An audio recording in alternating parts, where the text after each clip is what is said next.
There's no way I can start this off without congratulating Ohio State, because that was one heck of a week. And they had played the extra match last Thursday. They played a long one on Tuesday, and we got to see tonight firsthand why they put two championships together back to back. So hats off, because man, that was some big time serving. So proud of our passers tonight. They hung in there and they did a heck of a job. We needed the most. They came through.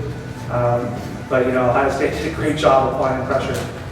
So I'm really happy for my guys in that situation. We continue to stick to the plan and execute through our serve receive, and we scored some points and sometimes without the traditional way to do it. Just with sometimes effort, sometimes with our block, sometimes with just flat out grit. And I'm so proud of this group, and I look forward to getting back and preparing for Saturday and look at these guys get a chance to go out and play for a national championship. Questions?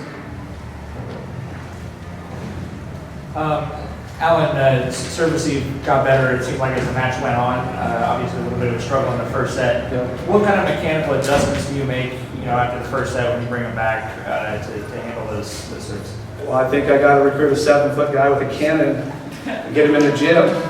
I mean, there's not a whole lot. You don't see that ball coming from that height, and then with that, it's all over the court. He hits straight down the line. He hits cross court, and I think at the beginning of the match, in reality, we just had to lay off some of the balls. It was so hard. Now, of course, it's easy for me to stay on the sideline when I don't have to pass, but we were passing some balls that were out early. I think that was maybe one of the big adjustments to that, and then trying not to be so perfect passing the ball, to get it off the net a little bit, not have the overpass.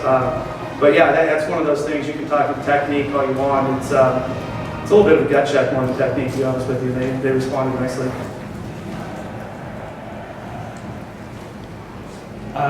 Josh, just talk about the last play and the decision to go over on two. I mentioned obviously a pretty gutsy decision to make in that situation. Yeah, I mean, the boys played some good defense on that play, and opportunity arose for me to do that. Back set to Bjorn. I think Kyle was on the ground, right? Yeah, you guys are all jumbled up, so it was not really a real easy way to kind of set with some big time hitters. So yeah, I kind of took a chance on it. As I said it was kind of a back and forth thing in my head. I was like, please go down, please go down, please go down. And it ended up going down, so I was super stoked. Just happy that I was able to make a play and celebrate with my boys after.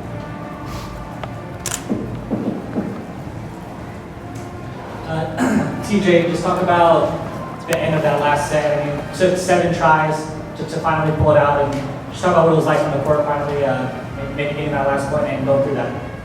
Yeah, man, especially with this team, with how much pressure they put on from the inline, it was just get them off the inline and do our best to get a serve and put some more pressure back on them. It was just back and forth like a slugfest, like a boxing match. I mean, I check in every single point and like do my best I possibly can to pass this ball and give my boys a chance so they can, but also like to run the offense, stuff like that. That last 7 points, it took 7 tries, it was just over and over and over, and that's credit to them because they weren't giving up that fight. Hey Coach, can you talk a bit about the resiliency of your team in that third set to come back from 12-18 down and make it a really competitive set? Because I didn't see any sad body language or anything. The boys just kept grinding through and set level down. Yeah, that the match was kind of like that, I think, for both teams, is that you needed to stay in there because you were one server away from having a little bit of a run. But yeah, I'm really proud of the guys because the gap was pretty big at that point. We came back and had a chance to steal that game. And there's no doubt that was a big part of how we started the fourth set because of the resiliency, as you say, that we stuck in and grinded it out in that third set, and we were able to keep that going throughout the fourth set. So yeah, there's a lot of good things that happen in volleyball when you don't give up. I had a similar question about the second set. You guys went from down 17-14 to up 22-21. So what changed there? We executed and scored some real points. I think both teams. A lot of it with Ohio State's execution was just bringing heat, and they scored some points from the end line, and ours was getting them out of system and scoring it with either our block or our transition. So we got on a run. It didn't look the same because we weren't getting aces as many. But we had them out of system, and we had a nice game plan about how we wanted to handle them. It turned into a lot of good either blocks or touches, and then a lot of good offense by Josh to spread the wealth, so we had some one-on-one situations that turned points. Josh, can you comment on the honor of being named Player of the Year?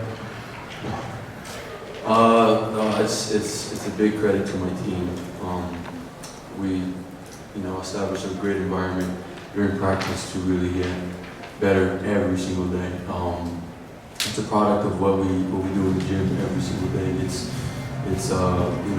being able to my pastors putting me in good situations to make great plays and them giving me the confidence to make those plays, as well as my guys putting the balls down, because there's not a whole lot of success without them putting their balls down. So the honor goes to them, to the coaching staff, to the entire program for just creating an environment where I can feel free to thrive and really be myself.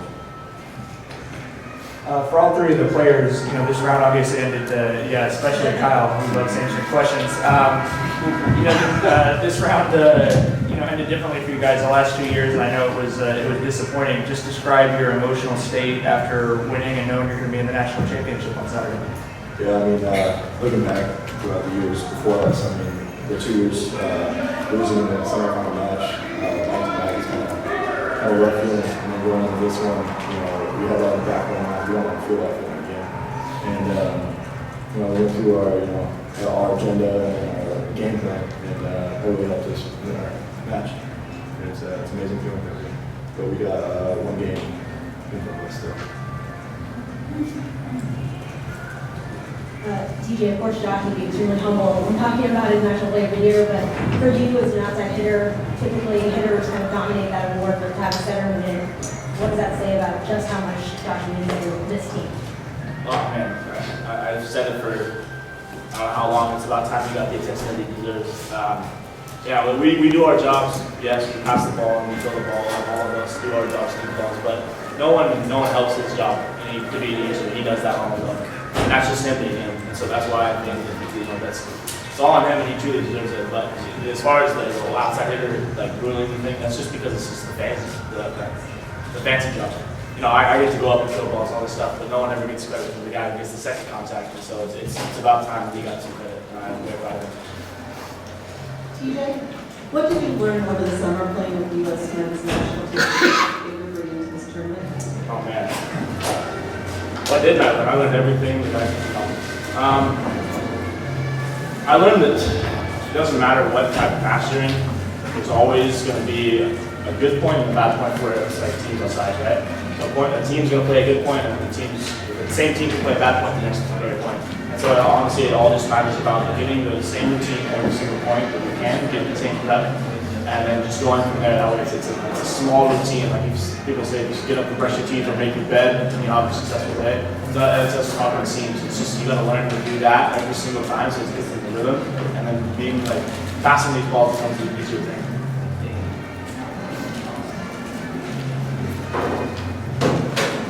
Kyle, having been involved in this program one way or the other for a long time, when you get to a point like this, all the time you put into it with these guys, how much did you kind of draw on that in 4 seconds? Oh yeah, we've been preparing for this moment all year long, and to use the reference of the earlier 2 semifinal losses, we did not play well in those matches. I'm not to take anything away from our opponent, because they certainly did. But it is nice to be on the flip side. These guys, they took our program to the national championships as a freshman and a sophomore, and now they're in a different group. They have 4 new pieces around them, and they're leading instead of going through it the first time with all sorts of expectations. And they've done a wonderful job of that. As far as perspective for me, I've been through these situations before, and as a player, as a coach, and I hope some of that comes off on our guys, and as we can talk through it and understand what it feels like to have that emotion pumping through your body. And how are you going to handle that? Is it going to be a frustration that comes out of it, or is it going to be a determination? And that's that's a real thin line in between that in sports. But determination puts you in winning the next point, focusing on the next point, what you can control. Frustration has your head down, beating yourself up on what went wrong. And I think there was a lot of times in the last couple of years, maybe in this match, that we were a little bit more in the frustration, whether that came from maybe we didn't execute well enough, maybe we weren't ready, whatever you want to put on it. We certainly spent more time with the emotion that's going to be there no matter what, in frustration. Tonight, we executed through determination, and that comes from growth, that comes from a mindset, and that comes from resiliency, and honestly, sometimes it comes through, the growth and the lessons learned in failure. So I think we've all grown from that. I'm just incredibly proud of the ability for them to stick to the process and grind it out and continue to lead, because TJ did a great job tonight. A lot of things that you don't see on the stat line of leading by example and leading vocally on the court, and as did Kyle. Big growth moments for both of these guys this year that I've seen in that area, and same with Josh. So I really think that's the difference. And as far as I've been doing it a long time, yeah, it does feel like I've been around the program for a long time, but it's exactly what I want to be, and these are the guys I want to be with doing it right now. Last two questions, we'll start over here. For any of the four of you, I've been around the program as long as Alan has, but that's the most Long Beach State fans I've ever seen in a road match. How much did you guys appreciate that, and how much did that maybe help you stay focused in some of those tough moments? Especially like Kyle? Yeah, I mean, our fan base has grown exponentially this year, and we're so thankful to our administration at the school for getting it out to the school, out to the fans, out to the students. But then also just, all the people that come out to the games and they're seeing the volleyball and the culture that we're setting here, the coaching staff leading us by example. And I think that they're all just here just to have some fun. And so we've kind of set that example a little bit. And so more people, they tell their people and people tell people. And so then it just starts domino effect. And I'm so happy that the Long Beach community, LB Nation is out there, just coming to UCLA to cheer us on. And it warms my heart that we had that much support. And it means a lot to me that all the work that everyone's done to get to this place we have been. Question for you, Josh. It seemed like on paper that you guys have the advantage on the block, even though Ohio State was had the advantage out serving. What was the key to having the advantage on the block? Can you tell us about the players that maybe be overshadowed in that regard? Yeah, just making sure we're keeping things black and white. So in certain capacities or in certain areas, just make sure we have a system. We have a very dialed-in system for blocking. So we just had to make sure we stayed in, getting across the minutes and things like that. But some of the focuses we had to focus on.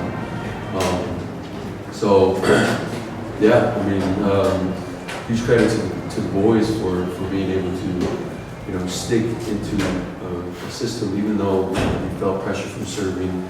We have Ohio State's bringing in some heat from D-ball, bigs in the middle of the court, every which way. So just being able to keep things black and white was a big key.